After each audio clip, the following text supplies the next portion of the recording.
अरे बाबू ये तो लिरिक्स नहीं था। अरे ओ साहब जी, जब दिल लगता है ना तो लिरिक्स का कोई मोल नहीं होता है, बस भावनाओं को समझिए ना। अखियाँ से नींद चैन उड़ गइल बा, नाता जब से दिलवा के जुड़ गइल बा, जब से दिल बाटे लगल हम हो गइनी पागल, बात के बाटे अफसोस के। चोरी चोरी दिलवा चुराइले बा लइका एगो पड़ोस के। अरे चोरी चोरी दिलवा चुराइले बा लइका एगो पड़ोस के।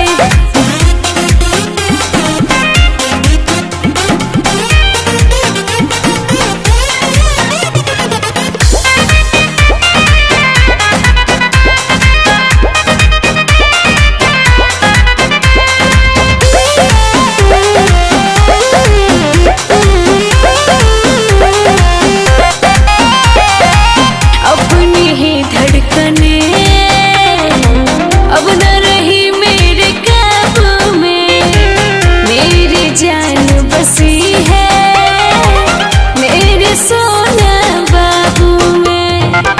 अपनी ही धड़कने अब न रही मेरे काबू में, मेरी जान बसी है मेरे सोना बाबू में। नाही छनको तो छगल रोग कोई सुन बलगल, हम खो गइनी अपने ही होश के।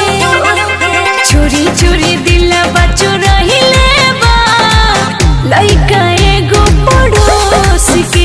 अरे चोरी चोरी दिलवा चुराइले बा लइका एगो पड़ोस के। लइका एगो पड़ोस के। चोरी चोरी दिलवा चुराइले बा।